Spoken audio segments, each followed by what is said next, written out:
Gymnastic प्रशिक्षक को कक्षा के दौरान कुछ अजीब बात पता चली। उसने पास ही स्थित एक जिम्नास्टिक की दुकान में एक गुलाबी रंग की चीज देखी। जब उन्होंने ध्यान से देखा तो उन्हें पता नहीं चला कि यह वास्तव में किसी व्यक्ति की आंख थी। महिला को तुरंत एहसास हो गया कि अंदर एक ताक झांक करने वाला छिपा हुआ है और उसने देखा कि दूसरा व्यक्ति लड़कियों के सेक्सी शरीर को लालच भरी नजरों से देख रहा है। शरीर के उतार चढ़ाव से पूरी जिम्नास्टिक की दुकान हिलने लगी। जब कोच को पता चला कि वह व्यक्ति अश्लील हरकतें कर रहा है तो वह आग बबूला हो गया। सावधानी पूर्वक विचार करने के बाद उसने उस दुष्ट को बेनकाब करने के बजाय उसे अपने तरीके से दंडित करने का निर्णय लिया। महिला को धीरे धीरे अपनी ओर आते देख वह व्यक्ति अचानक घबरा गया और उसने तुरंत अपनी अश्लील नजरें हटा ली। सौभाग्यवश कोच ने अपनी पैंट की जिप ऊपर कर ली थी और उसे लगा कि वह उजागर नहीं हुआ है। वह बेचारा आदमी मन ही मन खुश होने से खुद को नहीं रोक सका। मिठास का स्वाद चखने के बाद उसने पैंट की जिप खोलकर झांकना जारी रखने की योजना बनाई, लेकिन उसे नहीं पता था कि एक भयानक दुस्वप्न उसका स्वागत करने वाला था। महिला ने सभी लड़कियों को एक साथ इकट्ठा होने के लिए चिल्लाते हुए कहा कि वह अस्थायी रूप से प्रशिक्षण योजना को बदलना चाहती है और उसने छात्राओं से कहा कि वे घुड़सवारी प्रशिक्षण की तैयारी के लिए एक स्प्रिंग बोर्ड लेकर आए। आदमी को तुरंत एहसास हो गया कि कुछ गड़बड़ है, क्योंकि वह स्प्रिंग बोर्ड के पीछे जिम्नास्टिक मैट में छिपा हुआ था। उसने अपनी पैंट की जिप खोलने की बहुत कोशिश की, लेकिन पहला छात्र पहले ही भागना शुरू कर चुका था। सौभाग्यवश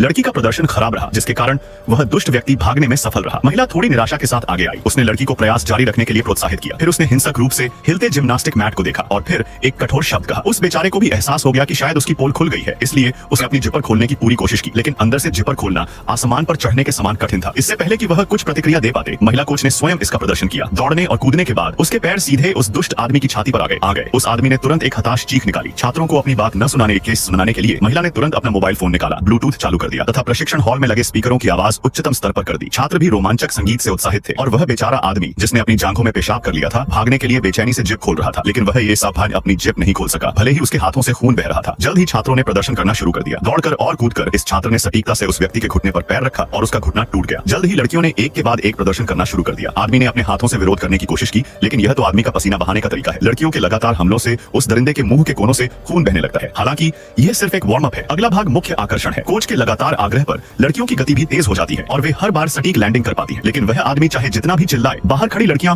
कोई आवाज नहीं सुन सकती। निरंतर और हिंसक हमलों के साथ आदमी का पूरा शरीर टुकड़ों में कुचला जाता है। कई घंटों के लगातार प्रशिक्षण के बाद अंत में काले रंग की लड़की की सही लैंडिंग के साथ समाप्त होता है। कोच ने भी लड़कियों के प्रदर्शन को अंगूठा दिखाया और संकेत दिया कि उन्हें आज साफ करने की जरूरत नहीं है, बस इसे उस पर छोड़ दें। छात्रों के जाने के बाद महिला उस दरिंदे को देखने आई। उसने जिम्नास्टिक की दुकान से बहुत सारा खून रिसता देखा। जब एक मशीन खोली गई तो आदमी पहले से ही खून से लथपथ था, लेकिन वह अभी भी जीवित था। लेकिन महिला ने अभी भी उसे जाने देने का इरादा नहीं किया। उसने डिटर्जेंट की एक बोतल ली और पूरी बोतल उस आदमी के मुंह में तब तक डाली जब तक कि वह पूरी तरह से मर नहीं गया। फिर उसने जिम्नास्टिक की दुकान को कूड़ेदान में फेंक दिया। दरिंदे ने अपनी स्वार्थी इच्छाओं के कारण अपने जीवन